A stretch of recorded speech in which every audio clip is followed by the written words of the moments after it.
ഷിരൂരിൽ നിന്ന് വരുന്നത് പ്രതീക്ഷയുടെ വാർത്ത. കണ്ടെത്തുമോ അർജുനെ? ലൈവ് അറ്റ് 6 തുടങ്ങുന്നു പ്രധാന തലക്കെട്ടുകൾ. ഷിരൂരിലെ അർജുൻ ദൌത്യത്തിൽ നിർണായക കണ്ടെത്തൽ. ഈശ്വർ മാൽപ്പയുടെ തെരച്ചിലിൽ ലോറിയുടെ ഭാഗങ്ങൾ കണ്ടെത്തി. അർജുൻ ഓടിച്ച ലോറിയുടേതെന്ന് സ്ഥിരീകരിച്ച വാഹന ഉടമ മനാഫ്. അതെ അതെ, അത് നമ്മളെ തന്നെ. ജാക്കി നമ്മളതാണ്. വേറെ രണ്ട് പാർട്സ് കിട്ടി. അത് രണ്ടും ടാങ്കറാ. സന്തോഷായി. കേരള സർക്കാരിനെ കുറ്റപ്പെടുത്തി കർണാടകം. ഡ്രഡ്ജിംഗ് യന്ത്രം എത്തിക്കാമെന്ന വാക്ക് പാലിച്ചില്ലെന്ന് കാർവാർ MLA.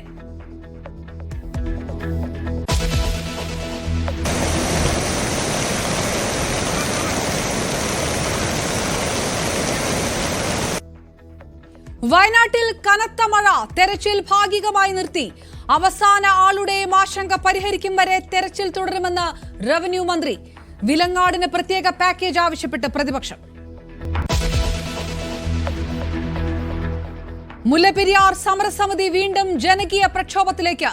കേരളത്തിലെ പ്രചാരണങ്ങളിൽ പ്രതിഷേധിച്ച് തമിഴ്നാട്ടിലെ കർഷകരും പ്രതിഷേധത്തിലേക്ക്. മുല്ലപ്പെരിയാർ അണ പൊട്ടുമോ? ന്യൂസ് 18 സ്പെഷ്യൽ ക്യാമ്പയിൻ മറ്റന്നാൾ.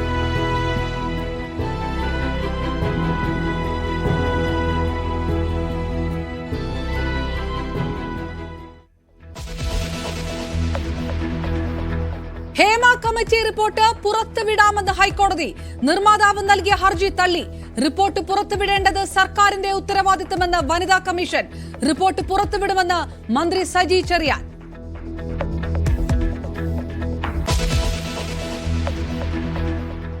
പൂച്ചാക്കലിലെ നവജാത ശിശുവിന്റെ മരണത്തിൽ നിർണായക മൊഴി ന്യൂസ് 18. പ്രസവശേഷം കുഞ്ഞ് കരഞ്ഞിരുന്നുവെന്ന് ഡോണ. കുഞ്ഞിനെ ആൺ സുഹൃത്തിന് കൈമാറിയത് 24 മണിക്കൂറിന് ശേഷം. കൊലപാതക സാധ്യത തള്ളാതെ പോലീസ്.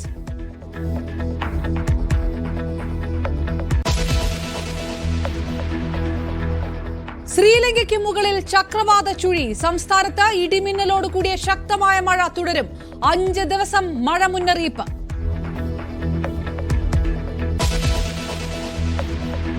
എൻ്റെ നാട്ടിലെ ആൾക്കാരും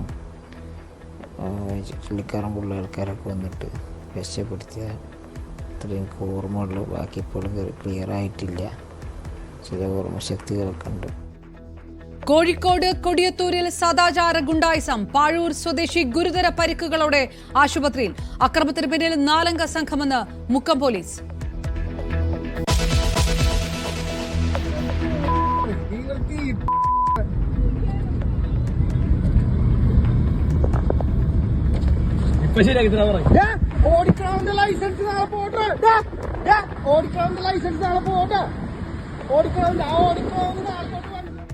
കൊച്ചി നഗരത്തിൽ കാറിൽ അഭ്യാസ പ്രകടനം. കൊല്ലം സ്വദേശികളായ 4 യുവാക്കൾ അറസ്റ്റിൽ. അഭ്യാസ പ്രകടനം മദ്യലഹരിയിലെന്ന് പോലീസ്.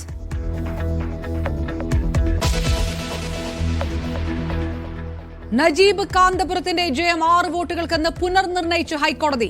തർക്കമുന്നയിച്ച 348 വോട്ടുകളിൽ സാധുവായത് 32 എണ്ണം മാത്രം. മാറ്റിവെച്ച വോട്ടുകൾ എണ്ണേണ്ടതില്ലെന്നും കോടതി.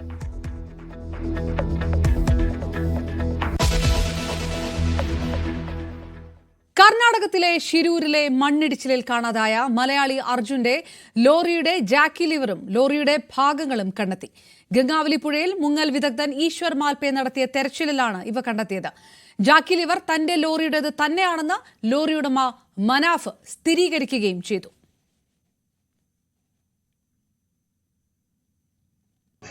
മനഫെ, നമുക്കിപ്പോൾ ഒരു ജാക്കി ലഭിച്ചിരിക്കുന്നു. അത് നമ്മുടെ വാഹനത്തിന്റെ തന്നെയാണ്. അതെ അതെ, അത് നമ്മളെ തന്നെ. ജാക്കി നമ്മളതാണ്. വേറെ രണ്ട് പാർട്സ് കിട്ടി. അത് രണ്ടും ടാങ്കറാ. അപ്പൊ നമുക്ക് ലോറി ഇവിടെ ഈ ഭാഗത്തുണ്ടെന്ന് സന്തോഷായി. പൂർണ്ണ തോതിലുള്ള തെരച്ചിൽ നാളെ തുടരുമെന്ന് സതീഷ് സേൽ MLA. NDRFന്റെയും നേവിയുടെയും നേതൃത്വത്തിലാണ് തെരച്ചിൽ തുടരുന്നത്. Tomorrow 8:30 again we will start. Unnecessary. I don't want to tell him some clue and all. Again it is a problem. Let us work in front of you only. Okay. Tomorrow we can seek help from Navy and NDRF also. Again, I don't know. You go and you talk to Navy. Navy, what Navy? Again, I'm telling you. See, how many days happened now? No. How many days happened now? It's almost 1 month. 1 month. If anything is come against the sea, then what will be the action? We will wait for the water. നാളത്തെ തെരച്ചിലിൽ പ്രതീക്ഷയുണ്ടെന്ന് അർജുന്റെ സഹോദരി ഭർത്താവ് ജിതിൻ പ്രതികരിച്ചു. 3 അവശിഷ്ടങ്ങൾ കിട്ടിയിട്ടുണ്ട്. അതിൽ ഒരെണ്ണം അർജുന്റെ വാഹനത്തിന്റെ ജാക്കിയാണ് കിട്ടിയിരിക്കുന്നത്. അത് നമ്മൾ കൺഫേം ആക്കിയിരിക്കുന്നു. എന്ത് തോന്നുന്നു നമുക്ക് വളരെ അരികിലെത്തിയ അർജുൻ രക്ഷാദൗത്യം നാളെ ഇത്തരത്തിൽ തന്നെ ഊർജിതമായി നടത്തിയാലെന്ന് തോന്നുന്നു? തീർച്ചയായിട്ടും നാളെ ഈശ്വർ മാൽപ്പയുടെ 5 അംഗ സംഘവും നേവിയും കൂടി ചേരുകയാണെങ്കിൽ നാളെ തന്നെ നമുക്കൊരു റിസൾട്ടിലേക്ക് എത്തിച്ചേരാൻ പറ്റുമെന്നാണ് കരുതുന്നത്. നാളെ ലോറി കണ്ടെത്താനാവുമെന്നാണ് പ്രതീക്ഷയെന്നും ഇന്നത്തെ തെരച്ചിൽ അവസാനിപ്പിച്ചതായും ഈശ്വർ മാൽപ്പയും പ്രതികരിച്ചു. അത് വെള്ളത്തെ ഉള്ളിൽ ഇപ്പൊ നമുക്ക് കിട്ടിയത് അതേ വെൻസ് ജാക്ക് കിട്ടിയിട്ടുണ്ട്. പിന്നെ അതിന്റെ 2 കഷ്ണം കിട്ടിയിട്ടുണ്ട്. ഇപ്പൊ വണ്ടി ആ മണ്ണിൽ ഉള്ളുണ്ട്. അടിയിലെ നാളെ കാലിലെ ഇപ്പൊ വെയിൽ സമയത്തില് ആ മണ്ണ് എടുത്തിട്ട് വണ്ടി ഉണ്ട് നോക്കണം. ആ വണ്ടി ഉള്ളിൽ പിന്നെ അർജുനുണ്ട് തേടും. നാളെ സൂചന കിട്ടി. ഇപ്പൊ സൂചന കിട്ടി. ജാക്ക് കിട്ടിയല്ലത് വണ്ടി കാണാൻ റോഡ് മണ്ണ് ഒരു 40 അടി ഉണ്ട് അവിടുത്തെ. ഇപ്പൊ ഇല്ല, ഒന്നും ബുദ്ധിമുട്ടില്ല. ചെയ്യ നാളെ ഇന്നും 3 നാൾ ഞങ്ങൾ ഇവിടെ വേല ചെയ്യും. പിന്നെ നാളെ കാലിൽ നിന്ന് വൈകുന്നേരം വേല ആക്കും. വിവരങ്ങളുമായി ഷിരൂരിൽ നിന്ന് കെ വി ബൈജു ചേരുന്നു. ബൈജു, നിർണായകമായ കണ്ടെത്തലിലേക്കൊക്കെ തന്നെ ഇന്നത്തെ തെരച്ചിൽ കടക്കുമ്പോൾ കൂടുതൽ പ്രതീക്ഷകൾ, അത് അർജുനെ കണ്ടെത്താനാകുമോ എന്നുള്ള ഒരു പ്രതീക്ഷ പോലും കൂടുതൽ സ്ഥിരീകരിക്കാവുന്ന ഒരു അവസ്ഥയിലൊക്കെ ആ തരത്തിൽ തന്നെ ജിതിനും ഒപ്പം ഈശ്വർ മാൽപ്പയും പ്രതികരിക്കുമ്പോൾ നാളെ എങ്ങനെയുള്ള ഒരു തെരച്ചിൽ നടത്തുമെന്നാണ് കർണാടകം വ്യക്തമാക്കുന്നത്. ഈ വൈകുന്നേരത്തോടുകൂടി തന്നെ ഇതിൽ ഒരു കൃത്യമായ ചിത്രം ഉണ്ടാകുമെന്ന് ഈശ്വർ മാൽപ്പയെ പറയുന്നതിനെ എങ്ങനെ സ്ഥിരീകരിക്കാം? തീർച്ചയായും അത് തന്നെയാണ്. നാളത്തെ തെരച്ചിൽ വലിയ പ്രതീക്ഷ പകരുന്നു. അത് ജിതിൻ ഉൾപ്പെടെ സൂചിപ്പിച്ചു. അത് മാത്രമല്ല MLA ഉൾപ്പെടെ വലിയ പ്രതീക്ഷയിൽ തന്നെയാണ്. കാരണം 30 ദിവസം ആവും നാളേക്ക് ഈ അർജുനെ കാണാതായിട്ട്. ഒപ്പം 2 കന്നഡികർ കൂടിയുണ്ട്. അവർ കൂടിയുള്ള തെരച്ചിലാണ് നടത്തുന്നത്. എന്തായാലും ഈ ലോറിയുടെ ജാക്കിയും ഉൾപ്പെടെ 3 അവശിഷ്ടങ്ങൾ കിട്ടി. ആ കിട്ടിയ സ്ഥലത്തിന് സമീപം തന്നെ ലോറി ഉണ്ട് എന്ന ഒരു വിലയിരുത്തലിലാണ് ഇപ്പോൾ മാൽപ്പ ഉൾപ്പെടെ പങ്കുവെക്കുന്നത്. അതുകൊണ്ട് നാളെ ഈ ലോറിക്കരികിലേക്ക് എത്താൻ കഴിയുമെന്ന വലിയ ശുഭാപ്തി വിശ്വാസമൊക്കെ അദ്ദേഹം പ്രകടിപ്പിക്കുന്നുണ്ട്. അത് മാത്രമല്ല, ഈ ഒഴുക്ക് വലിയ പ്രശ്നമല്ല ഇപ്പോൾ. നേരത്തെയൊക്കെ വളരെ ദുഷ്കരമായിരുന്നു ഈ ഗംഗാവാലി പുഴയിൽ ഇറങ്ങി പരിശോധന നടത്താൻ. കാരണം 7 നോട്ട്സോളം വേഗതയായിരുന്നു അടിയൊഴുക്കിനുണ്ടായിരുന്നത്. പക്ഷേ ഇപ്പോൾ അത് 2 നോട്ട്സിലേക്ക് എത്തിയിരിക്കുന്നു. വളരെ എളുപ്പത്തിൽ തന്നെ ഈ തെരച്ചിൽ നടത്താൻ പറ്റുന്ന ഒരു സാഹചര്യമുണ്ട്.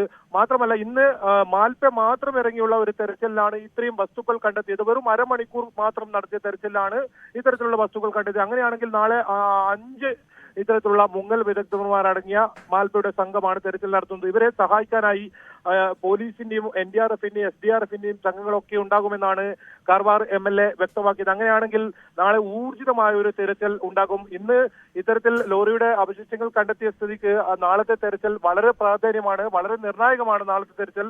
എന്തായാലും ലോറി നാളെ കണ്ടെത്താനാകും. അങ്ങനെയാണെങ്കിൽ നമുക്ക് ലോറിയല്ല പ്രധാനം. നേരത്തെ നമ്മൾ അത് പറയുന്നുണ്ടായിരുന്നു. അത് ലോറി ഉടമ മനാഫ് ഉൾപ്പെടെ സൂചിപ്പിച്ചതാണ്.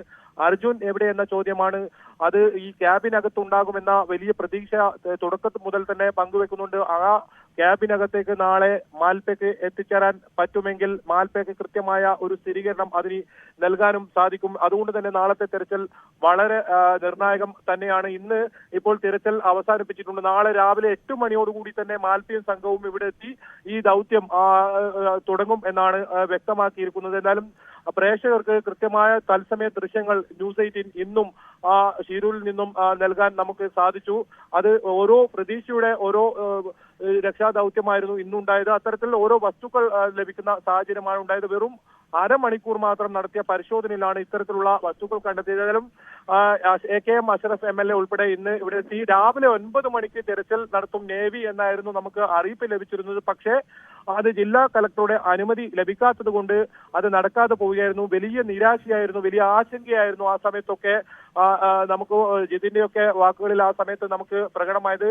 ഇപ്പോൾ ഈ MLA മുൻകൈയെടുത്ത് ജില്ലാ കളക്ടറുടെ അനുമതി ഇല്ലാതെയാണ് ഇപ്പോൾ ഈശ്വർ മാൽപ്പ തെരച്ചിൽ നടത്തിയിരിക്കുന്നത്.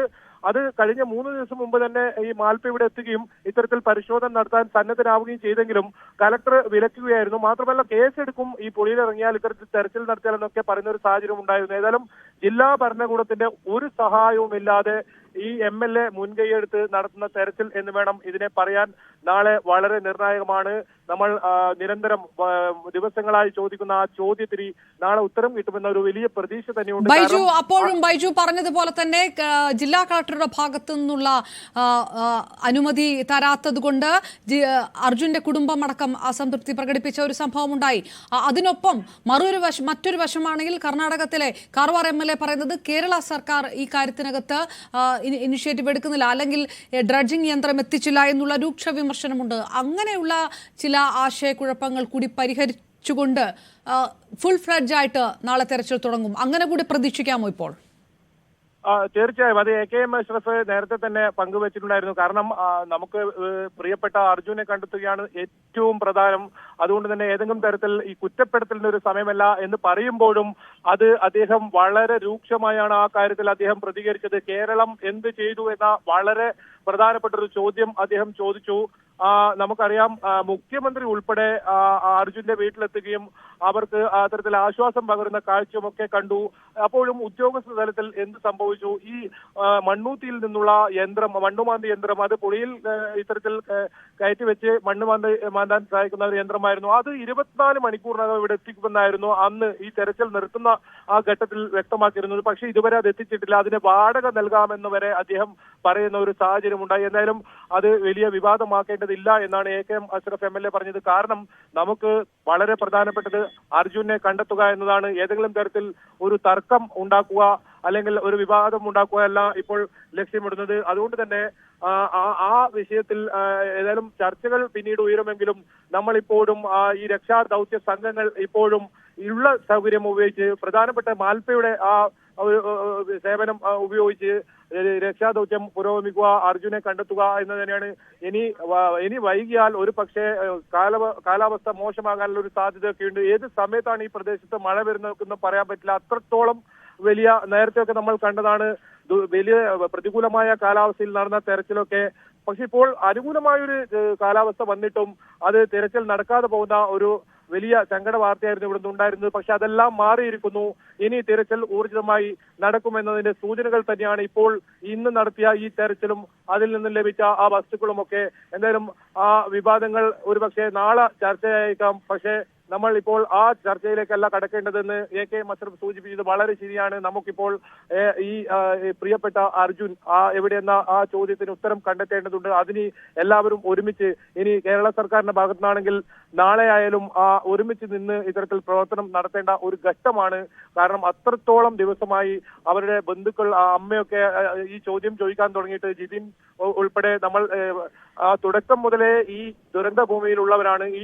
ഈ ഒരു പക്ഷെ നമ്മളിപ്പോൾ നിൽക്കുന്ന സ്ഥലത്ത് നമുക്ക് കടന്നു ചെല്ലാൻ പോലും കഴിയാത്തത്ര രീതിയിൽ ചളിയും മണ്ണും ഒക്കെ നിറഞ്ഞൊരു പ്രദേശം. വളരെ നമുക്ക് സുഖകരമായി തെരച്ചിൽ നടത്താൻ കഴിയുന്ന ഒരു സാഹചര്യം ഉണ്ടായിട്ട് അത് ഉപയോഗിക്കാൻ കഴിയാതെ പോകുന്ന ഒരു ഘട്ടം അത് ഏതായാലും കടന്നിരിക്കുന്നു. നമ്മൾ നാളെ മുതൽ ആ രീതിയിലുള്ള തെരച്ചിൽ നടത്തും. അനിശ്ചിതത്വം എല്ലാം മാറിയിരിക്കുന്നു. അത് വലിയ പ്രതീക്ഷ തന്നെയാണ്. എന്തായാലും ദുഷ്കരമായ പ്രവൃത്തി തന്നെയാണ് ഈ ലോറി പുറത്തേക്ക് എടുക്കുക എന്നത്. അതിനി ഏത് രീതിയിൽ എന്ത് യന്ത്രം ഉപയോഗിച്ചാണെങ്കിലും അത് നടത്തുമെന്നാണ് MLA ഉറപ്പു നൽകിയിരിക്കുന്നത്. തുടക്കം മുതൽ തന്നെ കാർവാർ MLA ഈ വിഷയത്തിൽ വലിയ ഇടപെടലാണ് നടത്തിയത്. അദ്ദേഹം ഇന്നും അത് ആ ഇടപെടൽ നടത്തുന്നത് നമുക്ക് കാണാൻ സാധിച്ചു. കാരണം നേരത്തെ സൂചിപ്പിച്ചതുപോലെ കലക്ടറുടെ വിലക്ക് ഉണ്ടായിട്ടും എന്തിനാണ് ഈ കലക്ടർ ഇത്തരത്തിലുള്ള വിലക്ക് ഏർപ്പെടുത്തുന്നത് ഇതുവരെ വ്യക്തമല്ലാതെ MLAക്കും അത് ഇതുവരെ വ്യക്തമാക്കിയിട്ടില്ല.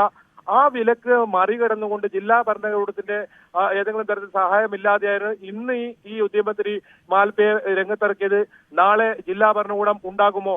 അത് ചേർത്ത് അവരെയും കൂടി ചേർത്ത് വേണം ഈ തെരച്ചിൽ നടത്തണമെന്ന ഒരു ആവശ്യമാണ് ആ കുടുംബവും ഉന്നയിക്കുന്നത്. കാരണം ഏതെങ്കിലും ഒരു വിവാദത്തോട് കലഹിക്കാനോ അല്ലെങ്കിൽ ആ വിവാദങ്ങൾക്കോ അല്ല നമുക്ക് വേണ്ടത് അർജുനും അതുപോലെ തന്നെ ഇവിടെ കാണാതായ മറ്റു രണ്ടുപേരെയും കണ്ടെത്തുക എന്നതാണ്. അത് ഊർജിതമായ അന്വേഷണം ഏതറ്റം വരെയും ഇനി വരും ദിവസങ്ങളിൽ അത് നടത്തി. ഇനിയിപ്പോ 5 or 6 മൺകൂറുകൾ നമുക്ക് കാണുന്നുണ്ട്. അത് അവിടുന്ന് നീക്കം ചെയ്താൽ തന്നെ ഒരു പക്ഷേ നേരത്തെ മാൽപ്പെ സൂചിപ്പിച്ചത് ഉച്ച സമയത്ത് വെയിലിന് ഒരു പക്ഷേ ലോറി കൃത്യമായി കണ്ടേക്കാം. അത്രത്തോളം വെള്ളം ഇതിൽ കുറഞ്ഞിരിക്കുന്ന ഒരു സാഹചര്യമാണ് ഇപ്പോൾ ഉള്ളത്. ആ ലോറി കണ്ടെത്തുകയാണെങ്കിൽ പിന്നീട് എളുപ്പമായിരിക്കും. ലോറി പുറത്തേക്ക് എടുക്കാനുള്ള വഴികളായിരിക്കും ആലോചിക്കുക. അതിനായുള്ള യന്ത്രങ്ങളൊക്കെ ഏത് രീതിയിലുള്ള യന്ത്രങ്ങളായാലും എത്തിക്കുമെന്ന സതീഷ് MLAയുടെ വാക്കുകൾ അത് വളരെ പ്രചോദനം തന്നെ. അത് കുടുംബത്തിനും വലിയ ആശ്വാസം തന്നെ. എന്തായാലും അവരുടെ മുഖത്തൊക്കെ നമുക്ക് ഇപ്പോൾ അല്പസമയം മുമ്പ് സംസാരിക്കുമ്പോൾ തന്നെ ആ ഒരു തെളിച്ചവും ആ പ്രതീക്ഷയും നമുക്ക് കാണാൻ സാധിച്ചു. ഉച്ചയ്ക്ക് വലിയ തോതിൽ ആശങ്കയും ആ പ്രതീക്ഷ നഷ്ടപ്പെട്ട രീതിയിലാണെങ്കിൽ ഇപ്പോൾ അത് മാറി. നാളെ ഒരു പ്രതീക്ഷയുടെ ദിവസമായിരിക്കും. എന്തായാലും ശിരൂരിൽ നിന്നും നമുക്ക് ആ വാർത്ത 30 ദിവസം പൂർത്തിയാകുമ്പോൾ ഒരു പക്ഷേ നാളെ ലഭിച്ചേക്കും. യെസ്, കെ വി ബൈജു ശിരൂരിൽ നിന്ന് വിവരങ്ങൾ നൽകുമ്പോൾ ഉറ്റുനോക്കുന്നത് നാളെ നടക്കുന്ന തെരച്ചിലിൽ ദിവസങ്ങളായുള്ള ആ കാത്തിരിപ്പ് പൂർണ്ണമാകുമോ എന്ന് തന്നെയാണ്. അതിനിടെ അർജുനായുള്ള തെരച്ചിലിൽ കേരള സർക്കാരിനെതിരെ രൂക്ഷ വിമർശനമാണ് കാർവാർ MLA സതീഷ് സെയിൽ ഉന്നയിച്ചത്. ഡ്രഡ്ജിംഗ് യന്ത്രം എത്തിക്കാമെന്ന് കേരളം ഉറപ്പ് നൽകിയിട്ടും പാലിച്ചില്ല. യന്ത്രം എത്തിക്കാൻ പണം നൽകാൻ തയ്യാറാണെന്നും MLA പറഞ്ഞു. I also requested your MP, MLAs to send that agriculture department barge mounted crane with the small poklan system. Along with that, I requested them to send the 50 HP to 60 HP dredger pump also. But they are not supported. It is fact.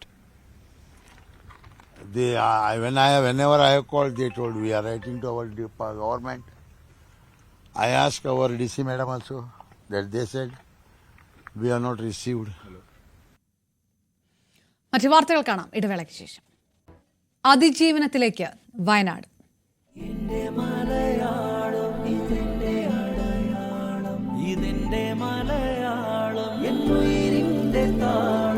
തോളോടു തോൾ ചേരും മലയാളമേ, നെഞ്ചം നിറയ്ക്കുന്ന അഭിമാനമേ, കൂടപ്പിറപ്പെന്ന വരദാനമേ, ഉലകെങ്ങും പുകഴ് പെറ്റ ഒരു നാമമേ, അവരന്റെ ഉയിരിനെ ദൈവമായി കാക്കുന്ന ഒരു മതൻ മണ്ണെന്റെ മലയാളമേ, ഇതെന്റെ മലയാളം, ഇതെന്റെ അടയാളം, എന്റെ മലയാളം, എന്നുയിരിന്റെ താളം, ഇതെന്റെ മലയാളം,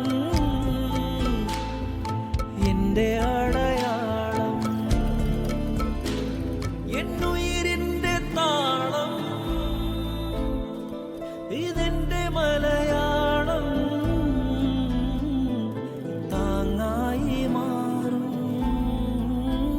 നമ്മൾ തോളോടു തോൾ ചേരും അടയാളം, എന്നും കൈതാങ്ങും പുണ്യമെൻ മലയാളം, എന്റെ മലയാളം, ഇതെന്റെ അടയാളം, ഇതെന്റെ മലയാളം.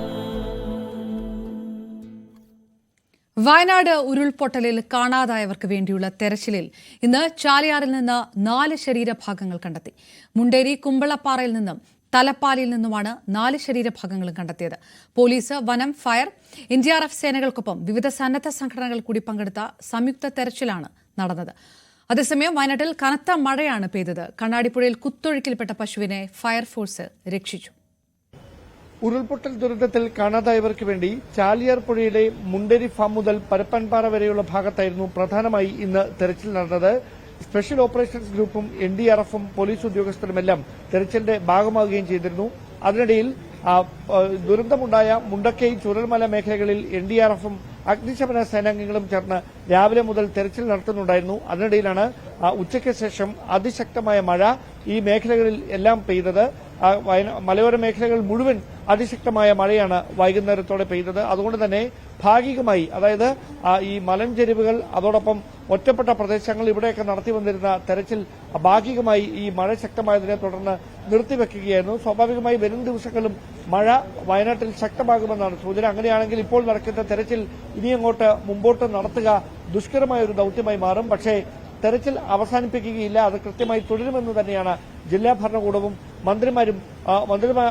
മന്ത്രിസഭാ ഉപസമിതിയും വ്യക്തമാക്കിയിരിക്കുന്നത്. എന്തായാലും ഓരോ ദിവസവും തെരച്ചിൽ നടത്തുമ്പോൾ ചാലിയാറിന്റെ വിവിധ ഭാഗങ്ങളിൽ നിന്ന് മൃതദേഹ ഭാഗങ്ങൾ കണ്ടെടുക്കുന്ന ഒരു സാഹചര്യമാണ് നിലവിൽ. അതുകൊണ്ട് തന്നെ ചാലിയാറിന്റെ പുഴയുടെ ഇരുകരകളും കേന്ദ്രീകരിച്ചുകൊണ്ട് വനമേഖലകൾ ഉൾപ്പെടെയുള്ള സ്ഥലങ്ങളിലായിരിക്കും വരും ദിവസങ്ങളിലും ശക്തമായ തെരച്ചിൽ നടത്തുക.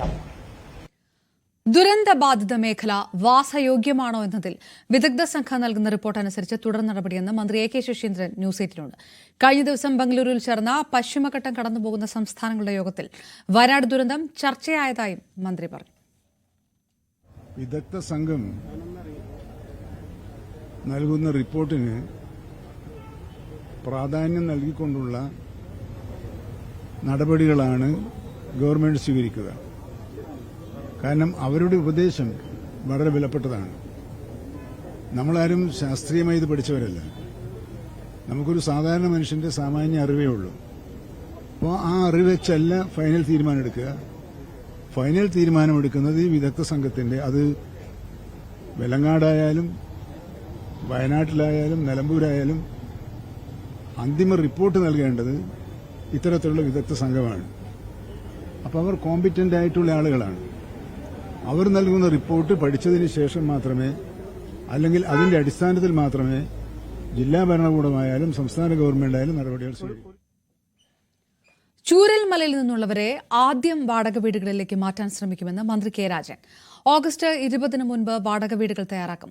വിദഗ്ധ പരിശോധനയ്ക്ക് ശേഷമാകും പുഞ്ചിരിമട്ടം, മുണ്ടക്കൈ, അട്ടമല പ്രദേശങ്ങളിൽ നിന്നുള്ളവരെ മാറ്റിപ്പാർപ്പിക്കുക.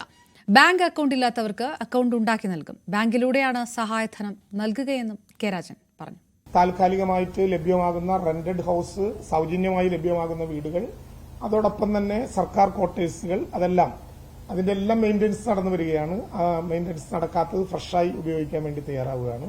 നാളെ ഒരു ദിവസം പ്രത്യേകമായി ചൂരൽമലയിലെ ദുരന്തബാധിതർക്ക് ഒരു വാടക വീട് എന്ന മുദ്രാവാക്യവുമായി നാളെ എല്ലാ വാർഡുകളിലും, ഈ 5 പഞ്ചായത്തിലെയും മുനിസിപ്പാലിറ്റിയിലെയും എല്ലാ വാർഡുകളിലെയും പഞ്ചായത്ത് അംഗങ്ങളുടെയും സർവകക്ഷികളുടെയും നേതൃത്വത്തിലുള്ള ഒരു അന്വേഷണം, വീടിന് വേണ്ടി, വാടകയ്ക്ക് വേണ്ടി ഒരു അന്വേഷണം നടത്തണം എന്ന് നിശ്ചയിച്ചിട്ടുണ്ട്. ആ അന്വേഷണവുമായിട്ട് മുന്നോട്ട് പോകാൻ തന്നെയാണ് ഇപ്പോൾ തീരുമാനിച്ചിട്ടുള്ളത്. അട്ടമലയിൽ ഇപ്പൊ തൽക്കാലം താമസിപ്പിക്കേണ്ടതില്ല എന്ന് ഞങ്ങൾ പറഞ്ഞിട്ടുണ്ട്. കാരണം മറ്റൊന്നും കൊണ്ടല്ല, ആ അട്ടമല, ചൂരൽമല, മുണ്ടക്കൈ, പുഞ്ചിരിമറ്റം, ഈ 4 സ്ഥലങ്ങൾ ഇപ്പോൾ പരിശോധനയുടെ ഘട്ടത്തിലാണ്. അവിടെ നിന്നുള്ള റിപ്പോർട്ട് കൂടി അറിഞ്ഞതിന് ശേഷം മാത്രമേ ആ നടപടിക്രമങ്ങളുമായിട്ട് മുന്നോട്ട് പോകാനാകൂ എന്ന കാര്യവും ഞങ്ങൾ പറഞ്ഞിട്ടുണ്ട്. വയനാട്ടിലെയും വിലങ്ങാടിലെയും പുനരധിവാസം സംബന്ധിച്ച് പ്രതിപക്ഷത്തിന്റെ നിർദ്ദേശങ്ങൾ മുഖ്യമന്ത്രിയെ നേരിൽ കണ്ടറിയിച്ചെന്ന് വി ഡി സതീശൻ. കോൺഗ്രസ് 100 വീടുകൾ നിർമ്മിക്കും. സർക്കാർ സ്ഥലം കണ്ടെത്തിയാൽ അതുമായി ബന്ധപ്പെട്ട കൂടുതൽ ചർച്ചകൾ നടത്തും. വിലങ്ങാടിന് പ്രത്യേക പാക്കേജ് വേണം, മൈക്രോ ലെവൽ ഫാമിലി പാക്കേജ് വേണമെന്നും വയനാട്ടിലെയും വിലങ്ങാട്ടിലെയും ദുരിതബാധിതരുടെ മുഴുവൻ കടവും എഴുതിത്തള്ളണമെന്നും വി ഡി സതീശൻ പറഞ്ഞു. വയനാട്, വിലങ്ങാട് തുടങ്ങിയ പ്രദേശങ്ങളിലുണ്ടായ ഉരുൾപൊട്ടലും ദുരന്തവും സംബന്ധിച്ച പുനരധിവാസ പ്രക്രിയയ്ക്ക് പ്രതിപക്ഷത്തിന്റെ ഭാഗത്തു നിന്നുള്ള നിർദ്ദേശങ്ങൾ ഇന്ന് ബഹുമാനപ്പെട്ട മുഖ്യമന്ത്രിയെ നേരിൽ കണ്ട് അദ്ദേഹത്തിന് സമർപ്പിച്ചു. വയനാട് പുനരധിവാസവുമായി ബന്ധപ്പെട്ട് ഞങ്ങൾ 100 വീടുകൾ വാഗ്ദാനം ചെയ്തിരുന്നു. പൊതുവായി സർക്കാർ സ്ഥലം കണ്ടെത്തി, ആ സ്ഥലം കണ്ടെത്തിയാൽ ഉടൻ തന്നെ പ്രതിപക്ഷ നേതാവുമായും ഉപനേതാവുമായും ഗവൺമെന്റ് ചർച്ച നടത്താം എന്ന് സമ്മതിച്ചിട്ടുണ്ട്. ഞങ്ങൾ വച്ചിരിക്കുന്ന നിർദ്ദേശം, സാധാരണ വീട് സ്ഥലം കൊടുക്കുന്നതും വീട് നിർമ്മിച്ചു കൊടുക്കുന്നതിനും പകരം ഒരു കമ്മ്യൂണിറ്റി ലിവിങ്ങിന് സാധ്യമായ തരത്തിൽ ഒരു ടൗൺഷിപ്പ് മാതൃകയിൽ ആ ഗ്രാമത്തിൽ നിന്നും ചിതറിപ്പോയ ഈ മുഴുവൻ ആളുകളെയും അവർക്ക് ഒരുമിച്ച് താമസിക്കാനുള്ള ഒരു സംവിധാനം, അവർക്ക് കൃഷിയും മറ്റു കാര്യങ്ങളും ചെയ്ത് താമസിക്കാനുള്ള സംവിധാനം ഉണ്ടാക്കണം എന്നുള്ള നിർദ്ദേശമാണ് സമർപ്പിച്ചിട്ടുള്ളത്. അത് ഗൗരവത്തോടുകൂടി പരിഗണിക്കാം എന്ന് പറഞ്ഞിട്ടുണ്ട്. ദുരന്തത്തിൽ ഒറ്റപ്പെട്ടുപോയ കന്നുകാലികൾക്ക് തീറ്റ എത്തിക്കുന്നത് തുടർന്ന് ക്ഷീരവകുപ്പ്. വിവിധ സംഘടനകളുടെയും സ്ഥാപനങ്ങളുടെയും സഹായത്തോടെയാണ് കാലിത്തീറ്റ എത്തിക്കുന്നത്. നമ്മളിതിപ്പോൾ ക്ഷീരവികസന വകുപ്പ് വയനാട് ജില്ലയാണ് ഈ ജൂലൈ 30-ന് ശേഷം ഈ ദുരന്തത്തിൽ മനുഷ്യരോടൊപ്പം തന്നെ ഒരുപാട് മൃഗങ്ങളും മരണപ്പെട്ടു പോയിട്ടുണ്ട്. ബാക്കിയായ മൃഗങ്ങൾക്കുള്ള കാലിത്തീറ്റ സംസ്ഥാനത്തിന്റെ വിവിധ ഭാഗങ്ങളിലുള്ള അഭ്യുദയകാംക്ഷികൾ, അതുപോലെ തന്നെ കേരള ഫീഡ്സ്, മറ്റു സർക്കാർ, അതുപോലെ തന്നെ സഹകരണ സ്വകാര്യ കാലിത്തീറ്റ, ഇതിപ്പം പാലക്കാട് ജില്ലയിലുള്ള ഒരു അരുവി ഫീഡ്സ് ആണ് സംഭാവന ചെയ്തേക്കുന്നതാണ്. ഇത് 3 ലോഡ് കാലിത്തീറ്റ, അതുപോലെ തന്നെ വൈക്കോല്, അതുപോലെ പിന്നെ പട്ടിക്കും പൂച്ചക്കും കൊടുക്കാനുള്ള തീറ്റ അടക്കം അഭ്യുദയകാംക്ഷികൾ സംഭാവന ചെയ്തിട്ടുള്ളതാണ്. അപ്പോൾ അത് ഞങ്ങൾ അവിടെ ആ സ്പോട്ടിൽ ഇപ്പൊ ഞങ്ങൾ ചൂരൽമല എത്തിക്കാൻ വേണ്ടി പോവുകയാണ്. ദുരന്ത മേഖലയിലെ രക്ഷാപ്രവർത്തകർക്കായി മുഹമ്മദ് അലിയും സുഹൃത്തുക്കളും ചേർന്ന് തയ്യാറാക്കുന്ന ഭക്ഷണത്തിൽ കണ്ണീരിന്റെ ഉപ്പുരസം കൂടി കലർന്നിട്ടുണ്ട്. മഹാദുരന്തത്തിൽ 35 ഉറ്റ ബന്ധുക്കളെ ഒറ്റ രാത്രി കൊണ്ട് നഷ്ടമായതിന്റെ വേദന കടിച്ചമർത്തിയാണ് കരുതലിന്റെ പാചകപ്പുരയിൽ ഇവർ കാരുണ്യത്തിന്റെ ഭക്ഷണം തയ്യാറാക്കുന്നത്. ഇടറിയ സ്വരത്തിൽ കരഞ്ഞു കലങ്ങിയ കണ്ണുകളുമായി അനുഭവങ്ങൾ വിവരിക്കുമ്പോൾ വാക്കുകൾ കിട്ടുന്നുണ്ടായിരുന്നില്ല മുഹമ്മദ് അലിക്ക്. ചൂരൽമലയിലെ രക്ഷാദൌത്യത്തിനായി ഓരോ ദിവസവും 100 കണക്കിന് വാഹനങ്ങൾ കഴിഞ്ഞ 2 ആഴ്ചയിലധികമായി പോകുന്ന ഒരു വഴിയാണിത്. ഇവിടെ എത്തുമ്പോൾ വാഹനങ്ങളൊക്കെ സ്ലോ ചെയ്യും. മറ്റൊന്നിനും വേണ്ടിയില്ല. ഇവിടെ എപ്പോഴും രാവിലെയും ഉച്ചയ്ക്കും വൈകിട്ടുമൊക്കെ ഇവിടെ നിന്ന് രക്ഷാദൌത്യം കഴിഞ്ഞ് ക്ഷീണിച്ച് മടങ്ങുന്നവർക്കും അവിടേക്ക് പോകുന്നവർക്കുമെല്ലാം ചായയും കടിയും വിശപ്പകറ്റാനുള്ള മറ്റ് ഭക്ഷണങ്ങളും ഒക്കെ നൽകുന്ന ഒരു ചെറിയ കൂട്ടായ്മയുണ്ട് ഇവിടെ. ഇവരെക്കുറിച്ച് കൂടി പറയാതെ പോയാൽ ഈ രക്ഷാദൌത്യത്തിൽ ഒരു നാടിനെ ചേർത്ത് നിർത്താനായി അവർ നടത്തിയ ഉദ്യമങ്ങൾ അത് പൊതുസമൂഹം അറിയാതെ പോയാൽ അതൊരു വലിയ കുറവ് തന്നെയാകും. അതുകൊണ്ടാണ് ഞങ്ങൾ ഈ വാർത്ത പ്രേക്ഷകരിലേക്ക് എത്തിക്കുന്നത്. ജീപ്പ് ഡ്രൈവേഴ്സ്, ട്രക്ക് ഡ്രൈവേഴ്സ്, അതോടൊപ്പം തന്നെ റിസോർട്ട് ഉടമകൾ അവരൊക്കെ ചേർന്നുകൊണ്ട് ഈ രക്ഷാദൌത്യത്തിൽ ഏർപ്പെട്ടിരിക്കുന്ന ഉദ്യോഗസ്ഥർക്ക്, സന്നദ്ധ പ്രവർത്തകർക്ക് തങ്ങളാലാവുന്ന സഹായം എന്ന വണ്ണം കഴിഞ്ഞ 12 ദിവസമായി തുടർച്ചയായി പുലർച്ചെ 6 മണി മുതൽ രാത്രി വൈകിയും അർദ്ധരാത്രി വരെ നീളുന്ന ഈ ഭക്ഷണങ്ങൾ ഒരുക്കുന്ന പ്രവർത്തനങ്ങൾ കഴിഞ്ഞ കുറച്ചധിക ദിവസങ്ങളായി ഇവിടെ ഇങ്ങനെ തുടരുകയാണ്. ചേട്ടാ, പേരെന്താണ്? എന്റെ പേര് മുഹമ്മദ് അലി. ഇത് എത്ര ദിവസമായി ഇവിടെ ഇങ്ങനെ? നമ്മൾ ഈ ഫസ്റ്റ് ഫ്ലഡ് തുടങ്ങി അന്ന് മുതൽ ഉച്ച മുതൽ ആരംഭിച്ചിട്ടുണ്ട്. ഉച്ചയ്ക്ക് ശേഷമാണ് ഇതൊക്കെ നമ്മളൊരു ഇതിൽ വന്നത്. ആളുകൾ കഴിഞ്ഞ 30-ാം തീയതി തുടങ്ങിയതാണിത്. ഫ്ലഡ് ഉണ്ടായ അന്ന് മുതൽ ആളുകൾ വെള്ളത്തിനും കുടിവെള്ളത്തിനൊക്കെ വളരെയധികം കഷ്ടപ്പെട്ടു. അപ്പോ പിറ്റേ ദിവസം നമ്മള് പിന്നെ ഈ തൊള്ളാരങ്കണ്ടി റിസോർട്ടിലെ കുറെ സ്റ്റാഫ്, അവരെ മുതലാളിമാരൊക്കെ ഇവിടെ നമ്മളെ എല്ലാവരും അവിടെ നിന്ന് പിന്നെ വെക്കേറ്റ് ചെയ്ത് ഇവിടെ ആയിരുന്നു. അപ്പൊ ഇവരൊക്കെ ഇവിടെ വെറുതെ ഇരിക്കുക. അപ്പൊ പിന്നെ നമുക്കൊരു ഫുഡ് ഉണ്ടാക്കി കൊടുത്താലോ എന്ന് ഇദ്ദേഹം പറഞ്ഞു. അപ്പൊ അങ്ങനെ നമ്മൾ അതിന്റെ വേണ്ട കാര്യങ്ങളൊക്കെ ചെയ്ത് അവർ സാമഗ്രികളൊക്കെ സംഘടിപ്പിച്ചന്ന് അവിടെ പോയി ഞങ്ങൾ പർച്ചേസ് ചെയ്ത് കൊടുന്നു. അന്ന് മുതൽ ഞങ്ങൾ എല്ലാ ദിവസവും ബിരിയാണി, രാവിലെ പിന്നെ ബ്രേക്ക്ഫാസ്റ്റ്, ഉച്ചയ്ക്ക് ബിരിയാണി ഉണ്ടാക്കി കൊടുക്കും, രാത്രി ചിക്കൻ കറി ചോറും. അങ്ങനെ ഇവിടെ ഒറ്റപ്പെട്ടു പോയ വീടുകൾ കുറെ ഉണ്ട്. ആ നീലിക്കാപ്പ് ഭാഗത്തൊക്കെ അവർക്കൊക്കെ രാത്രി 3 നേരം ഫുഡ് ഞങ്ങൾ അവിടെ വീട്ടിൽ കൊണ്ട് കൊടുത്തിരുന്നത്. പിന്നെ ഈ പോലീസ് കൺട്രോൾ റൂമിലേക്ക് കുറെ ഫുഡ്, ഒരു 100-500 ഫുഡ് ഞങ്ങൾ കൊടുക്കും. ബാക്കി ഞങ്ങൾ നേരിട്ട് വിതരണം, ഞങ്ങളടുത്ത് പറഞ്ഞു ഞങ്ങൾ ഉണ്ടാക്കുന്ന ഫുഡ് ഞങ്ങൾ നേരിട്ട് വിതരണം ചെയ്യും. അങ്ങനെ ഞങ്ങൾ ഉണ്ടാക്കുക. കാരണം നമ്മളൊരു ഭക്ഷണം ഉണ്ടാക്കി കൊടുക്കുമ്പോൾ അവനത് കഴിക്കണ കാണുമ്പോൾ ഒരു സന്തോഷമുണ്ട്. എന്റെ ഒരുപാട് പേര്, സുഹൃത്തുക്കളും വളരെ അടുത്ത ആളുകളും.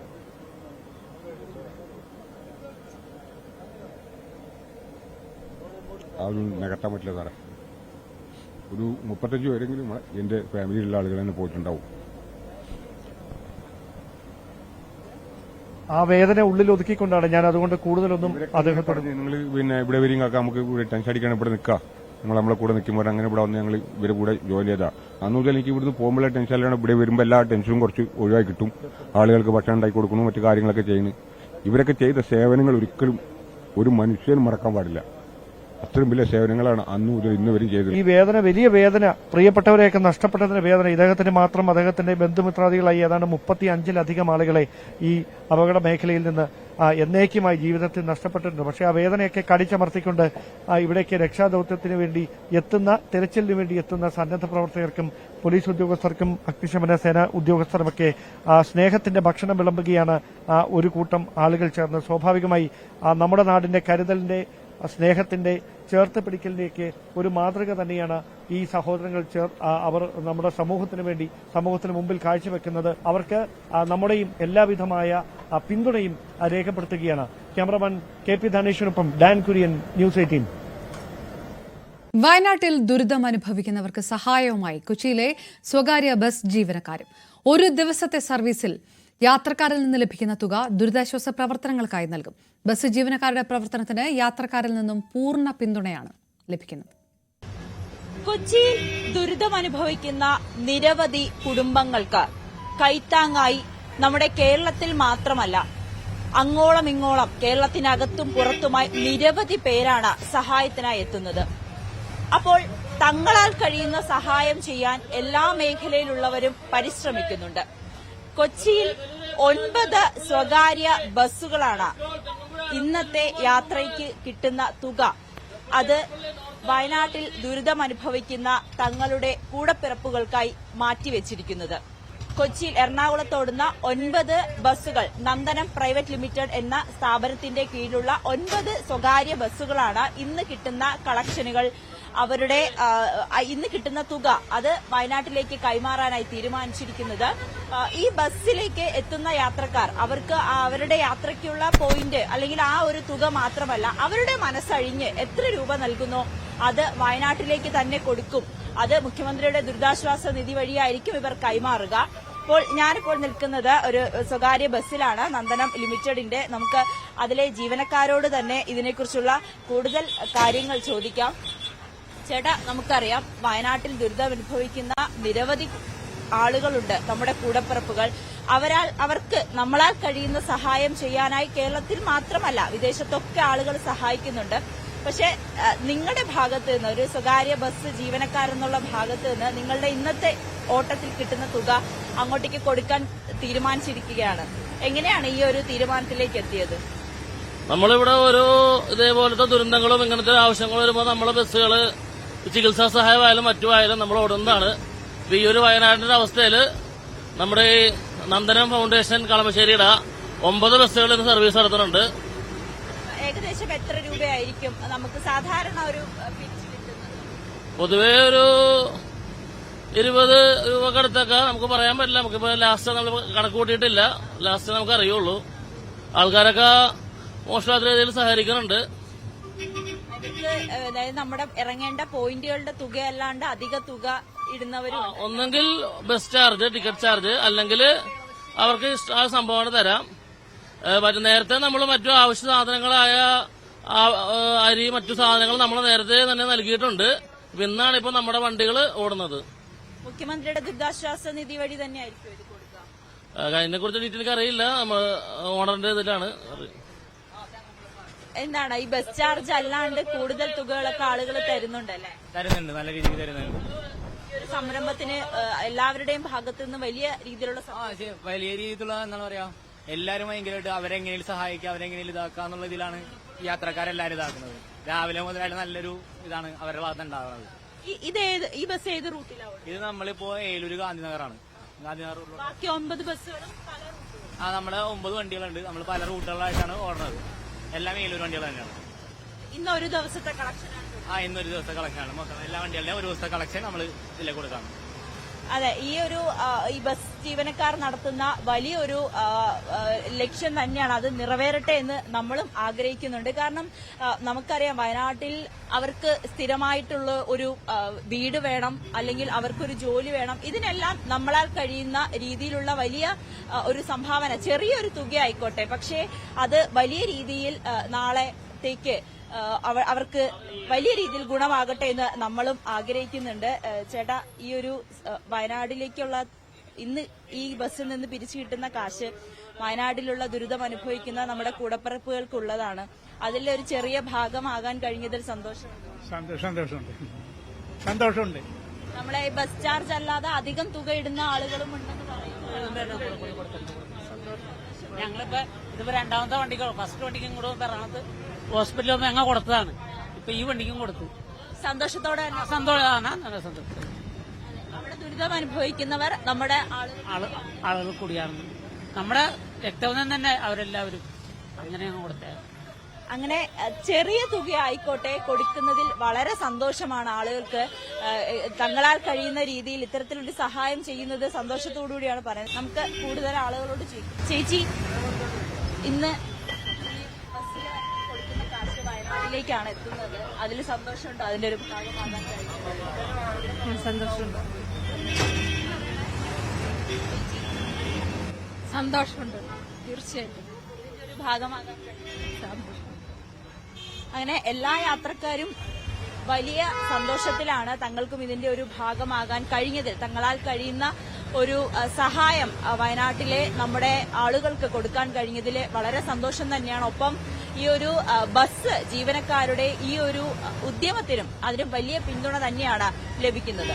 ക്യാമറാമാൻ മനോജ് കുമാറിനോടൊപ്പം നവമി ദിനേശ്, ന്യൂസ് 18 കൊച്ചി.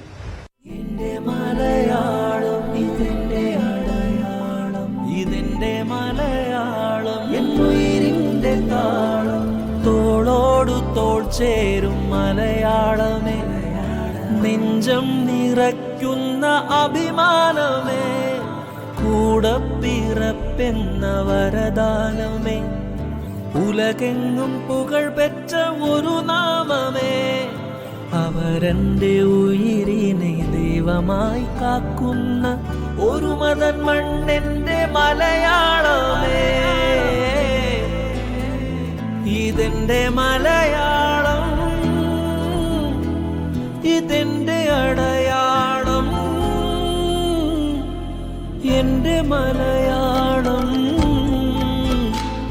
എന്നുയിരിന്റെ താളം,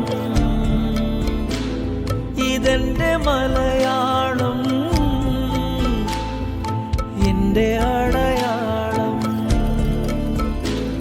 എന്നുയിരിന്റെ താളം, ഇതെന്റെ മലയാളം, താങ്ങായി മാറും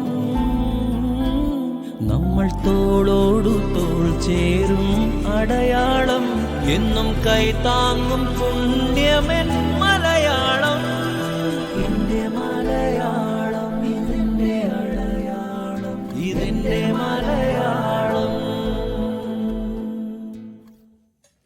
വയനാട് ദുരന്തത്തിന് ശേഷം മണ്ണിടിച്ചിൽ ഭീതിയുടെ നിഴലിലാണ്. എറണാകുളം പള്ളിക്കരയിൽ അടുത്തിടെ മണ്ണിടിഞ്ഞ് വീട് തകർന്ന കുടുംബവും അതിന്റെ ചുറ്റുപാടുള്ളവരും പേടിയോടെയാണ് ഓരോ ദിവസവും തള്ളി നിൽക്കുന്നത്.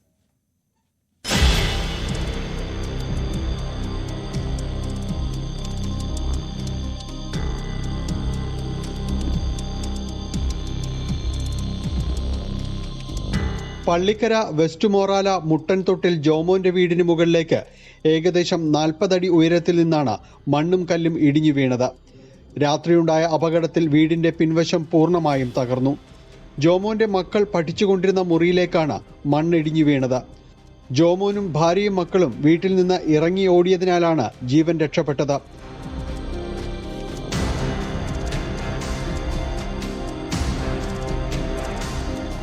അപകടം നടന്ന് 1 മാസമാകുമ്പോഴും ആ നടുക്കത്തിൽ നിന്ന് ആരും ഇപ്പോഴും മോചിതരല്ല. ചുറ്റുവട്ടത്തുള്ള വീട്ടുകാർ പോലും ഭീതിയിലാണ്. വയനാട് സംഭവം ഇവരുടെ ഭീതി വർദ്ധിപ്പിക്കുന്നു. ഹൈറ്റുള്ള ഏരിയ ആണ് അവിടെ, അവരുടെ വീടിന്റെ പുറകിലേക്ക്. പിന്നെ തന്നെ നമുക്ക് ഇവിടെ നോക്കിയാലും നല്ല ഹൈറ്റ്, ഇവിടുന്ന് പിന്നെ താഴത്തേക്കും പാടമാണ്. അതും വെച്ച് നോക്കുമ്പോൾ ഒത്തിരി പേടിയുള്ള ഒരു പ്രകൃതമാണ് ഇവിടെ. ഇതിനൊരു നടപടി ഇതുവരെ ആയിട്ടില്ല. അവിടെ മണ്ണിടി നമുക്ക് പേടിയൊക്കെ ഉണ്ട്. പിന്നെ അവിടുത്തെ വീട്ടിലെ കൊച്ചുങ്ങൾ അവിടെ പേടിയായിട്ട് ഇവിടെ വന്നിരിക്കണം, അവിടെ ഇടിയെന്നും പറഞ്ഞു. ജോമോന്റെ വീടിന്റെ അറ്റകുറ്റപ്പണികൾ ഇപ്പോഴും പൂർണ്ണമായിട്ടില്ല. നാട്ടുകാരും സമീപത്തുള്ള സ്കൂൾ വിദ്യാർത്ഥികളും ചേർന്നാണ് വീടിനകവും പരിസരവും ശുചീകരിച്ചത്. സെക്യൂരിറ്റി ജീവനക്കാരനായ ജോമോന് ലൈഫ് മിഷൻ പദ്ധതിയുടെ ഭാഗമായാണ് വീട് ലഭിച്ചത്. പള്ളിക്കരയിലും സമീപ പ്രദേശങ്ങളിലും പല ഭാഗത്തും മണ്ണിടിച്ചിൽ ഭീഷണി നിലവിലുണ്ട്. ന്യൂസ് 18 കൊച്ചി. 19 ചേർന്ന UDF യോഗം മുല്ലപ്പെരിയാർ ഡാമിന്റെ സുരക്ഷിതത്വം ചർച്ച ചെയ്യുമെന്ന് വി.ഡി. സതീശൻ. തമിഴ്നാടിന് വെള്ളവും കേരളത്തിന് സുരക്ഷയും, ഇതാണ് UDFന്റെ പ്രഖ്യാപിത നിലപാടെന്നും പ്രതിപക്ഷ നേതാവ് പറഞ്ഞു. നമ്മൾ നേരത്തെ ഉമ്മൻചാണ്ടി സർക്കാരിന്റെ കാലം മുതലേ എടുത്തിരിക്കുന്ന നിലപാട് നമുക്ക് വെള്ളം വേണ്ട. തമിഴ്നാടിന്റെ തെറ്റിദ്ധാരണ നമുക്ക് വെള്ളം വേണം, അതിൽ നിന്ന് പഴയ കരാർ പൊളിക്കാൻ വേണ്ടിയിട്ടാണ് നമ്മൾ ഈ ഡാം അപകടാവസ്ഥയിലാണെന്ന് പറയുന്നത്. അതുകൊണ്ട് നമുക്ക് പുതിയ കരാറുണ്ടാകുമ്പോൾ നമുക്ക് വെള്ളം കിട്ടും എന്ന് കരുതിയിട്ടാണ് നമ്മൾ അന്നെടുത്ത തീരുമാനം. വെള്ളം തമിഴ്നാടിന്, സുരക്ഷ കേരളത്തിന് എന്നുള്ള നിലപാടാണ് എടുത്തിരിക്കുന്നത്. അപ്പം ഞങ്ങൾ തീർച്ചയായിട്ടും 19-ാം തീയതി ചേരുന്ന UDF യോഗം മുല്ലപ്പെരിയാർ ഡാമിന്റെ സുരക്ഷിതത്വത്തെക്കുറിച്ച് ഗൗരവമായി ചർച്ച ചെയ്യും. UDF ഒരു ക്യാമ്പുണ്ട്, ഏകദിന ക്യാമ്പുണ്ട്. അതിൽ ഞങ്ങൾ അജണ്ടയിൽ ഈ വിഷയം കൂടി ചർച്ച ചെയ്ത് ഞങ്ങളൊരു തീരുമാനം തീർച്ചയായിട്ടും പുറത്തു പറയും. പണ്ട് മുതലേ ഉമ്മൻചാണ്ടി സർക്കാരിന്റെ കാലം മുതൽ UDF എടുത്തിരിക്കുന്ന നിലപാടിതാണ്. തമിഴ്നാടിന് വെള്ളം, കേരളത്തിന് സുരക്ഷ എന്നാണ് നമ്മൾ എടുത്തിരിക്കുന്ന നിലപാട്. അതാണ് ഞങ്ങളുടെ നിലപാട്, മാറ്റമില്ല. പക്ഷേ ഇപ്പോഴത്തെ സാഹചര്യത്തിൽ എന്താണ് പുതിയതായി ചെയ്യേണ്ടതെന്ന് ഞങ്ങൾ ചർച്ച ചെയ്ത് ഞങ്ങൾ പറയും. സംസ്ഥാനത്ത് മഴ ശക്തമാകും. തെക്കൻ ശ്രീലങ്കയ്ക്ക് മുകളിൽ ചക്രവാത ചുഴി രൂപപ്പെട്ടു. റായലസീമ മുതൽ കോമറിൻ മേഖല വരെ 900 മീറ്റർ വരെ ഉയരം ന്യൂനമർദ്ദപാത്തി സ്ഥിതി ചെയ്യുന്നുണ്ട്. ഇതിന്റെ ഫലമായി കേരളത്തിൽ അടുത്ത 5 ദിവസം വ്യാപകമായി ഇടിമിന്നലോട് കൂടിയ മഴയ്ക്ക് സാധ്യതയുണ്ടെന്ന് കാലാവസ്ഥാ നിരീക്ഷണ കേന്ദ്രം അറിയിച്ചു. ഓഗസ്റ്റ് 13 മുതൽ 15 വരെ ഒറ്റപ്പെട്ട അതിശക്തമായ മഴയ്ക്കും ഓഗസ്റ്റ് 13 മുതൽ 17 വരെ ശക്തമായ മഴയ്ക്കും സാധ്യതയെന്ന് കേന്ദ്ര കാലാവസ്ഥാ വകുപ്പ് അറിയിക്കുന്നു. ഇന്ന് 2 ജില്ലകളിൽ ഓറഞ്ച് അലർട്ടും 10 ജില്ലകളിൽ യെല്ലോ അലർട്ടുമാണ്. പത്തനംതിട്ട, ഇടുക്കി ജില്ലകളിലാണ് അതിശക്തമായ മഴ മുന്നറിയിപ്പുള്ളത്. ആലപ്പുഴ, കാസർഗോഡ് ഒഴികെയുള്ള 10 ജില്ലകളിലാണ് യെല്ലോ അലർട്ട്. സിനിമാ മേഖലയിൽ പ്രവർത്തിക്കുന്ന സ്ത്രീകളുടെ പ്രശ്നങ്ങൾ പഠിച്ച ജസ്റ്റിസ് ഹേമ കമ്മിറ്റി റിപ്പോർട്ട് പുറത്തുവിടാമെന്ന് ഹൈക്കോടതി. റിപ്പോർട്ട് പുറത്തുവിടരുത് എന്നാവശ്യപ്പെട്ടുള്ള ഹർജി ജസ്റ്റിസ് VG അരുൺ തള്ളി. റിപ്പോർട്ട് നൽകാനുള്ള സമയപരിധി ഒരാഴ്ചത്തേക്ക് കൂടി നീട്ടി. ഹർജി നിയമപരമായി നിലനിൽക്കുന്നതല്ലെന്നും റിപ്പോർട്ട് ഹർജിക്കാരനെ എങ്ങനെ ബാധിക്കുമെന്ന് വ്യക്തമാക്കിയിട്ടില്ലെന്നും കോടതി ചൂണ്ടിക്കാട്ടി. റിപ്പോർട്ട് പുറത്തുവിടുന്നത് സിനിമാ വ്യവസായ മേഖലയെ ബാധിക്കുമെന്ന് മാത്രമാണ് ഹർജിയിൽ പറയുന്നത്. വ്യക്തികളുടെ സ്വകാര്യത പുറത്തു പോവാതിരിക്കാൻ ആവശ്യമായ നിർദ്ദേശങ്ങൾ വിവരാവകാശ കമ്മീഷൻ ഉത്തരവിൽ ഉൾപ്പെടുത്തിയിട്ടുണ്ടെന്നും കോടതി പറഞ്ഞു. സിനിമാ നിർമ്മാതാവ് കൊച്ചി സ്വദേശി സജി പാറമേലാണ് വിവരാവകാശ കമ്മീഷൻ ഉത്തരവിനെതിരെ കോടതിയെ സമീപിച്ചത്. കേസിൽ വിമൻ സിനിമാ കളക്ടീവും സംസ്ഥാന വനിതാ കമ്മീഷനും കക്ഷി ചേർന്ന് റിപ്പോർട്ട് പരസ്യപ്പെടുത്തണമെന്ന് ആവശ്യപ്പെട്ടിരുന്നു. ഹേമ കമ്മീഷൻ റിപ്പോർട്ട് പുറത്തുവിടുമെന്ന് മന്ത്രി സജി ചെറിയാൻ. സർക്കാർ നേരത്തെ എടുത്ത നിലപാട് തന്നെ തുടരും. സർക്കാർ നിലപാട് തന്നെയാണ് കോടതിയും പറഞ്ഞിരിക്കുന്നത്. റിപ്പോർട്ടിലെ ശുപാർശകൾ നടപ്പിലാക്കാൻ സിനിമാ കോൺക്ലേവ് നടത്തുമെന്നും കോൺക്ലേവിലെ നിർദ്ദേശങ്ങളുടെ അടിസ്ഥാനത്തിൽ സിനിമ നയം രൂപപ്പെടുത്തുമെന്നും സജി ചെറിയാൻ പറഞ്ഞു.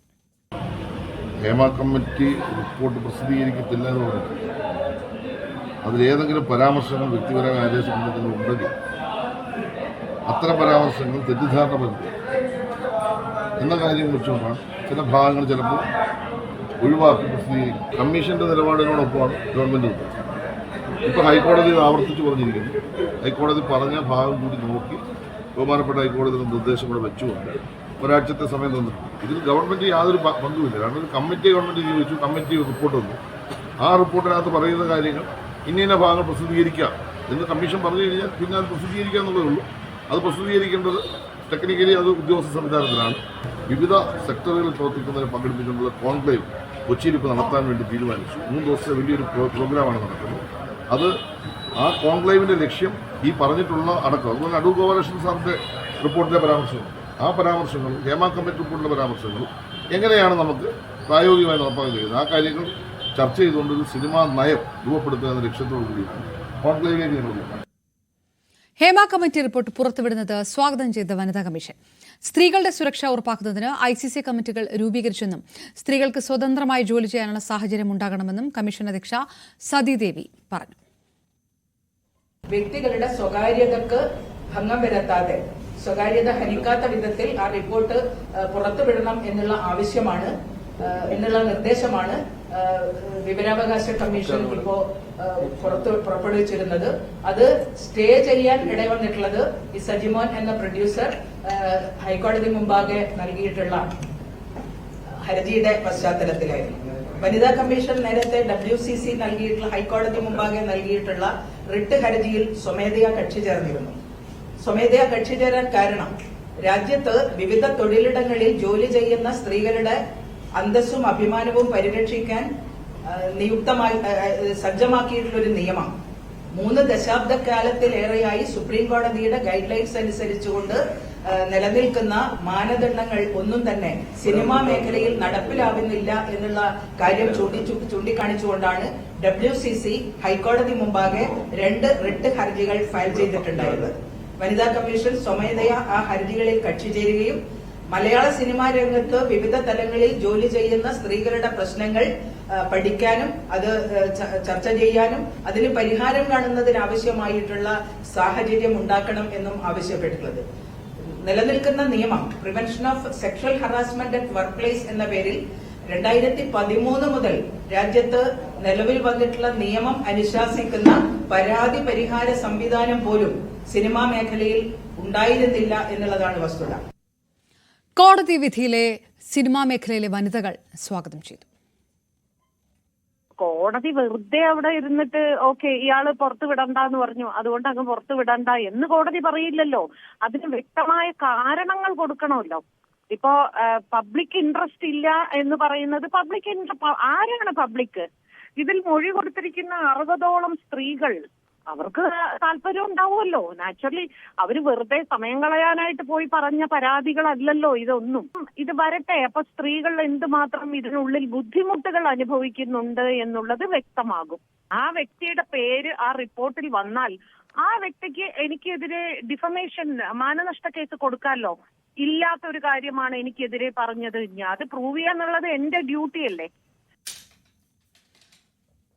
ആലപ്പുഴ പൂച്ചാക്കലിൽ നവജാത ശിശുവിന്റെ മൃതദേഹം രഹസ്യമായി മറവ് ചെയ്ത സംഭവത്തിൽ നിർണായക മൊഴി ന്യൂസ് 18. പ്രസവശേഷം കുഞ്ഞ് കരഞ്ഞിരുന്നുവെന്ന് ഡോണ ഡോക്ടറോട് സമ്മതിച്ചിരുന്നു. ഇക്കാര്യം ഡോക്ടർ പോലീസിനോട് സ്ഥിരീകരിക്കുകയും ചെയ്തിട്ടുണ്ട്. പ്രസവം നടന്ന 24 മണിക്കൂർ ശേഷമാണ് ഡോണ കുഞ്ഞിനെ ആൺ സുഹൃത്തിന് കൈമാറിയത്. കുട്ടിയെ കൈമാറുമ്പോൾ ജീവനുണ്ടായിരുന്നില്ല. പ്രസവം നടന്നത് ഡോണയുടെ വീട്ടിലെ മുറിയിലാണെന്നും അവശേഷിച്ച രക്തക്കറ കണ്ട് അമ്മ ചോദിച്ചപ്പോൾ മാസമുറയാണെന്നാണ് മറുപടി നൽകിയതെന്നും വ്യക്തമായി. ഇതോടെ കേസിൽ കൊലപാതക സാധ്യത തള്ളാതെയാണ് പോലീസ് നീക്കം. പൂച്ചാക്കലിൽ നവജാത ശിശുവിന്റെ മൃതദേഹം രഹസ്യമായി സംസ്കരിച്ച കേസിൽ നിർണായകമായ വഴിത്തിരിവിലേക്കാണ് അന്വേഷണ സംഘം എത്തിയിരിക്കുന്നത്. ഈ കേസിൽ ഏറ്റവും പ്രധാനപ്പെട്ട മൊഴി പോലീസിന് ലഭ്യമായിരിക്കുന്നു. അത് ഈ പെൺകുട്ടിയെ, അതായത് കുട്ടിയുടെ അമ്മയെ എറണാകുളത്തെ സ്വകാര്യ ആശുപത്രിയിൽ ചികിത്സിച്ച ഡോക്ടർ നൽകിയ വിവരമാണ്. അതായത് ഈ കുട്ടി ജനിച്ചതിന് ശേഷം, അതായത് പ്രസവിച്ചതിന് ശേഷം പിന്നീട് കുട്ടി കരഞ്ഞിരുന്നു എന്ന ഈ യുവതി ഡോക്ടറോട് സംബന്ധിച്ചായുള്ള വിവരമാണ് ഡോക്ടർ പോലീസിന് കൈമാറിയിരിക്കുന്നത്. നമുക്കറിയാം, പോസ്റ്റ്മോർട്ടത്തിലടക്കം ഈ കുട്ടിയെ സംബന്ധിച്ചിട്ടുള്ള അല്ലെങ്കിൽ എങ്ങനെ മരണപ്പെട്ടു എന്നതിനെ സംബന്ധിച്ചിട്ടുള്ള വിശദാംശങ്ങൾ തേടാൻ കഴിയാത്തൊരു സാഹചര്യമായിരുന്നു. ബോഡി ജീർണിച്ച അവസ്ഥയായിരുന്നു. അതുകൊണ്ട് തന്നെ പോസ്റ്റ്മോർട്ടം ശാസ്ത്രീയ പരിശോധനാ ഫലത്തിൽ അത് കൃത്യമായ ഒരു ഫലം കാണാത്തൊരു സാഹചര്യം ഉണ്ടായിരുന്നു. എന്നാൽ ഈ സാഹചര്യ തെളിവുകളുടെ അടിസ്ഥാനത്തിൽ മുന്നോട്ട് പോകുന്ന കേസിൽ ഏറ്റവും പ്രധാനപ്പെട്ട മൊഴിയാണ് ഡോക്ടറുടെ ഭാഗത്തു നിന്ന് ലഭ്യമായിട്ടുള്ളത്. അതായത് ഈ കുട്ടി പ്രസവത്തിന് ശേഷം കരഞ്ഞിരുന്നു എന്ന യുവതി ഡോക്ടറോട് പറഞ്ഞിരുന്നു എന്നുള്ള വിവരമാണ് ഡോക്ടർ കൈമാറിയിട്ടുള്ളത്. മറ്റൊന്ന്, ഈ കുട്ടി പ്രസവത്തിന് ശേഷം, അതായത് കുട്ടി ജനിച്ച് 24 മണിക്കൂറിന് ശേഷമാണ് ആൺ സുഹൃത്തായ തോമസിന് ഡോണ കുട്ടിയെ കൈമാറിയിട്ടുള്ളത് എന്നുള്ള സ്ഥിരീകരണമാണ്. അതായത് 7 രാത്രി പുലർച്ചെ 1:30 നവജാത ശിശുവിന് ജന്മം നൽകുന്നു. അതിനുശേഷം പിന്നീട് ഈ കുട്ടിയെ അന്ന് രാത്രി 7:30 ഡോണ തോമസിന് ഇത്തരത്തിലൊരു പ്രസവം നടന്നുവെന്നും കുട്ടി മരിച്ചുപോയി എന്നുള്ള വിവരം അറിയിക്കുന്നത്. 8 പുലർച്ചെ, അതായത് 24 മണിക്കൂർ പിന്നിട്ട ശേഷമാണ് തോമസിന്റെ കയ്യിലേക്ക് കുഞ്ഞെത്തുന്നത്. അപ്പോഴത്തേക്കും കുട്ടി മരിച്ചിരുന്നു എന്നുള്ള തോമസിന്റെ മൊഴി അത് വിശ്വാസത്തിലെടുത്ത് തന്നെയാണ് അന്വേഷണ സംഘം മുന്നോട്ട് പോയിക്കൊണ്ടിരിക്കുന്നത്. മാത്രമല്ല, ഡോണയുടെ വീട്ടിലാണ് പ്രസവം നടന്നത്. ഡോണയുടെ മുറിയിലാണ്. രാത്രി പ്രസവത്തിന് ശേഷം ഡോണ ആ മുറി കഴുകി വൃത്തിയാക്കുകയും ചെയ്തിട്ടുണ്ട്. മുറിയിൽ രക്തക്കറ കണ്ട അമ്മ ചോദിച്ചപ്പോൾ പറഞ്ഞത് ഇത് മാസമുറയാണ് എന്നുള്ള കാര്യമാണ്. അത്തരത്തിൽ തെളിവ് നശിപ്പിക്കൽ അടക്കമുള്ള കാര്യങ്ങളിലേക്ക് നീങ്ങിയിട്ടുണ്ടെന്നും അന്വേഷണ സംഘം പറയുന്നു. ഡോണയെ വിശദമായി അടുത്ത ദിവസം തന്നെ ചോദ്യം ചെയ്യും. ഈ കേസിൽ ഏറ്റവും പ്രധാനപ്പെട്ട വിവരങ്ങൾ തേടേണ്ടത് ഡോണയാണ്. ഡോണയുടെ പക്കൽ നിന്നാണ്. ഡോണ ചികിത്സയിലായതുകൊണ്ട് തന്നെ പോലീസിന് അത്തരത്തിലൊരു പരിമിതി ഉണ്ടായിരുന്നു. മാത്രമല്ല, മറ്റ് 2 പേർ, അതായത് ആൺ സുഹൃത്തായ തോമസിനും തോമസിന്റെ കൂട്ടുകാരൻ അശോകിന്റെയും കസ്റ്റഡി അപേക്ഷയ്ക്ക് വേണ്ടിയുള്ള നീക്കവും പോലീസ് നടത്തിയിട്ടുണ്ട്. പ്രധാനമായും പോലീസ് വിശ്വസിക്കുന്നത് ഈ തോമസും അതുപോലെ തന്നെ തോമസിന്റെ സുഹൃത്തായ തകഴി സ്വദേശി, ഈ തകഴി സ്വദേശിയുടെ വീടിന്റെ പരിസരത്തുള്ള കൊളനോടി പാടശേഖരത്തിലാണ് കുട്ടിയുടെ മൃതദേഹം കണ്ടെടുത്തിരുന്നത്. അതുകൊണ്ട് തന്നെ ഇവർ 2 പേരും ഈ കേസിനകത്ത് ഈ കുട്ടി മരിച്ച ശേഷം മാത്രമാണ് കുട്ടിയെ ഇവരുടെ കയ്യിലേക്ക് കിട്ടിയിട്ടുള്ളത്. നിയമപരമായ സാധ്യതകളെ മനസ്സിലാക്കാതെ അല്ലെങ്കിൽ അതിന്റെ പ്രശ്നങ്ങൾ മനസ്സിലാക്കാതെ ഇവർ മറവ് ചെയ്യുകയായിരുന്നു എന്നുള്ളത് ഇവരുടെ മൊഴി വിശ്വാസത്തിലെടുത്ത് തന്നെയാണ് അന്വേഷണ സംഘം മുന്നോട്ട് പോകുന്നത്.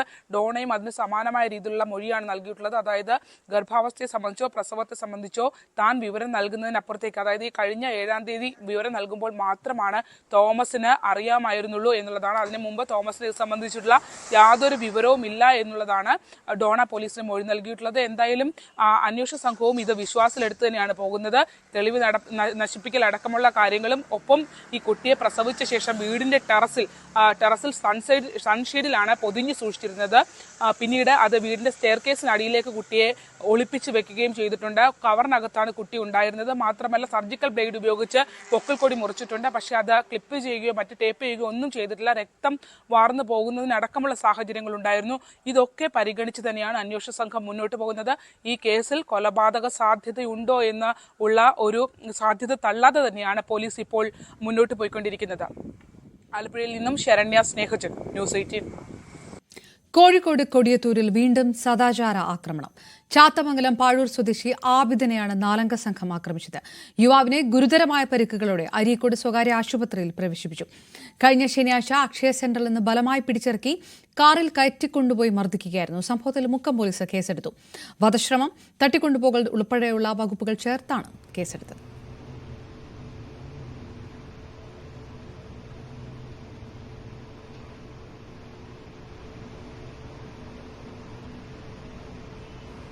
എൻ്റെ ആധാർ എടുക്കുന്ന സ്റ്റാഫിനെ ആരെ ഫോൺ ചെയ്ത് പീടികയിൽ വരാൻ പറഞ്ഞു. വാപ്പനെ എന്തോ സാധനം വാങ്ങി കൊടുക്കാണ്ട് പറഞ്ഞ്. അപ്പം എന്നോട് ഈ ആധാർ ഫുള്ളാക്കാൻ പറഞ്ഞു. ഞാൻ ആധാർ ഫുള്ളാക്കണതിൻ്റെ ഇടയിൽ മറ്റുള്ള വേറെ ഇവിടെ കൊണ്ടുപോയി. അതിൻ്റെ ശേഷം എന്നെ 2 ആൾ വന്നോളൂ, ഹസ്ബൻഡും വേറെ അത് 2 ആൾ വന്നിട്ട് പിടിച്ചു കൊണ്ടുപോയി. പിന്നെ വെയ്ക്കൊന്ന് തച്ച് പിന്നെ ഒരു കാറിൽ കയറ്റിയിട്ട് ഓലെ മലപ്പുറം ജില്ലയിലെ ഒരു വീടിൻ്റെ ഓലെ ഏട്ടൻ്റെ വീടിൻ്റെ കൊണ്ടുപോയിട്ട് റൂമിലേറ്റി അവിടുന്ന് കുറേ തച്ച്. എന്നിട്ട് ഞാൻ ബോധമൊക്കെ ഏകദേശം പോയിന്. പിന്നെ എൻ്റെ നാട്ടിലെ ആൾക്കാരും ചുള്ളിക്കാറമ്പുള്ള ആൾക്കാരൊക്കെ വന്നിട്ട് രക്ഷപ്പെടുത്തിയതാണ്. അത്ര എനിക്ക് ഓർമ്മയുള്ളൂ. ബാക്കി ഇപ്പോഴും ക്ലിയർ ആയിട്ടില്ല. ചില ഓർമ്മശക്തികളൊക്കെ ഉണ്ട്. ശനിയാഴ്ച ഉച്ചക്ക് ഒരു സംഘം ആൾക്കാർ വന്നിട്ട് വർക്ക് ചെയ്യുന്ന സ്ഥാപനത്തിൽ അക്ഷയയിൽ വന്നിട്ട് ചുള്ളിക്കാർമ്പ് അക്ഷയ വന്നിട്ട് അവിടെ നിന്ന് തന്നെ തല്ലിയിട്ട് ഒരു ബലമായി പിടിച്ചുകൊണ്ട് പുറത്ത് കൊണ്ടുപോയി. അത് അവിടുന്ന് കോണിക്കൂട്ടിൽ നിന്നും നന്നായിട്ട് പെരുമാറി ഓനെ ഒന്നിനും പറ്റാത്ത രൂപത്തിലാക്കിയിട്ട് ഓനെ വണ്ടിയിൽ കൊണ്ടുപോയിട്ട് 2 വണ്ടിയിൽ ആൾക്കാർ വന്നിട്ട് ആ വണ്ടിയിൽ ഓനെ കയറ്റി കൊണ്ടുപോയി ഓല അജ്ഞാത കേന്ദ്രത്തിൽ കൊണ്ടുപോയി. അപ്പം പിന്നെ ഓല വീട്ടിലോ ഓല ജ്യേഷ്ഠൻ്റെ വീട്ടിലോ മറ്റോ കൊണ്ടുപോയിട്ട് നന്നായിട്ട് പെരുമാറി അബോധാവസ്ഥയിലാക്കിയിട്ടുണ്ട്. കൊച്ചി നഗരത്തിൽ കാറിൽ അഭ്യാസ പ്രകടനം നടത്തിയ യുവാക്കൾ അറസ്റ്റിലായി. കൊല്ലം ശാസ്താംകോട്ട സ്വദേശികളായ ഷുഹൈബ്, ഷാഫി, പ്രജീഷ് എന്നിവരാണ് അറസ്റ്റിലായത്. ജോലിക്കായുള്ള ഇന്റർവ്യൂവിനായി കോഴിക്കോട്ടേക്ക് പോകുന്ന വഴിയിൽ കൊച്ചി MG റോഡിൽ വെച്ചാണ് യുവാക്കൾ കാറിന്റെ വാതിലിൽ കയറിയിരുന്ന അഭ്യാസ പ്രകടനം നടത്തിയത്. പിന്നിൽ വന്ന വാഹനത്തിലെ യാത്രക്കാരാണ് ദൃശ്യങ്ങൾ പകർത്തി പോലീസിന് കൈമാറിയത്. തുടർന്ന് പോലീസ് യുവാക്കളുടെ കാറിനെ പിന്തുടർന്നു. മദ്യലഹരിയിലായിരുന്ന 3 പേരെയും കാർ തടഞ്ഞ് കസ്റ്റഡിയിലെടുക്കുകയും പിന്നീട് അറസ്റ്റ് രേഖപ്പെടുത്തുകയും ചെയ്യുകയായിരുന്നു.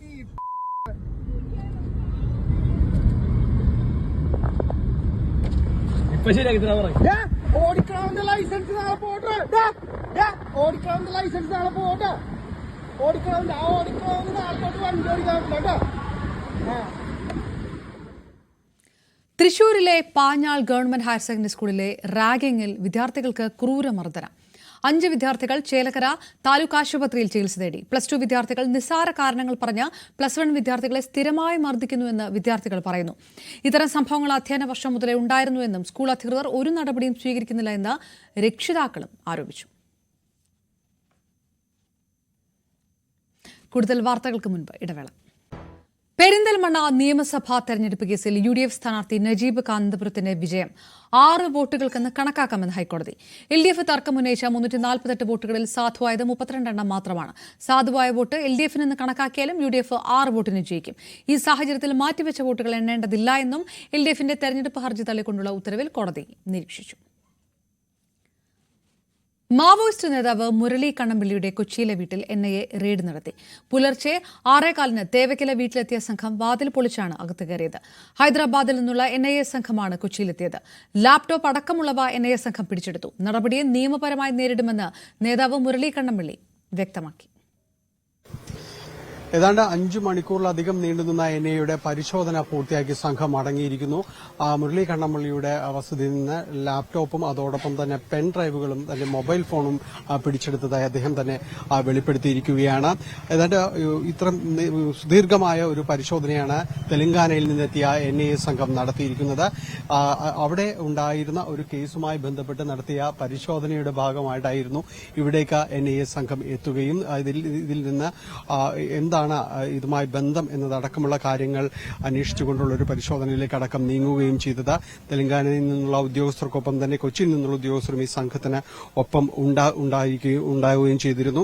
ആ പരിശോധന പൂർത്തിയാക്കി അവർ മടങ്ങുകയും ചെയ്തിരുന്നു. നേരത്തെ ഇതുമായി ബന്ധപ്പെട്ടുകൊണ്ട് ഈ കേസുമായി ബന്ധപ്പെട്ടുകൊണ്ട് തന്നെ ചോദ്യം ചെയ്യാൻ വിളിപ്പിച്ചിരുന്നു. കളമശ്ശേരി ക്യാമ്പിലേക്ക് തന്നെ വിളിപ്പിക്കുകയും ചോദ്യം ചെയ്യുകയും ചെയ്തതായിട്ട് മുരളി കണ്ണമ്പിള്ളി തന്നെ വ്യക്തമാക്കുകയുണ്ടായി.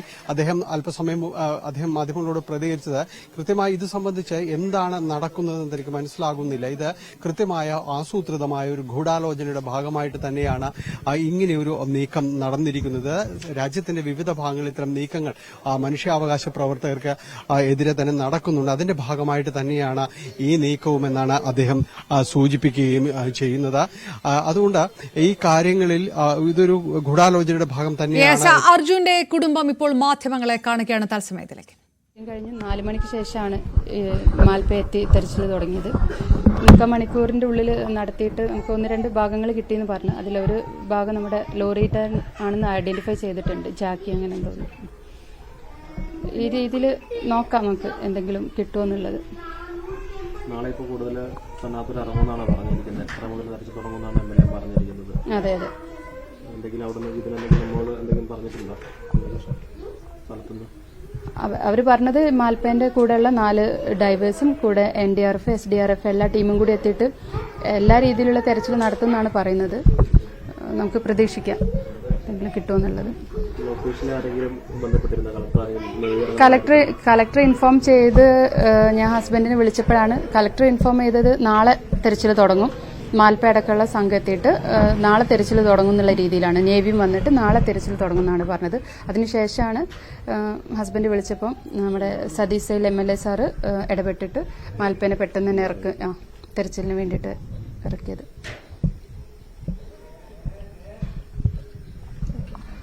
അർജുന്റെ കുടുംബമാണ് പ്രതികരിച്ചത്. ഇന്ന് നടന്ന തെരച്ചിലിൽ അർജുന്റെ ലോറിയുടെ ഭാഗങ്ങൾ കണ്ടെത്തിയത് പ്രതീക്ഷ ഉണർത്തുന്ന കാര്യമാണെന്ന് അർജുന്റെ കുടുംബം പറയുന്നു. നാളെ നടക്കുന്ന തെരച്ചിലിലും പ്രതീക്ഷയാണ് പുലർത്തുന്നതെന്നും ആ രീതിയിലുള്ള ഒരു വാർത്ത ഷിരൂരിൽ നിന്നുണ്ടാകുമെന്നുള്ള ആ ഒരു പ്രതീക്ഷയാണ് തങ്ങൾക്കുള്ളതെന്നും അർജുന്റെ സഹോദരിയാണ് അല്പം മുൻപ് മാധ്യമങ്ങളോട് പറഞ്ഞു.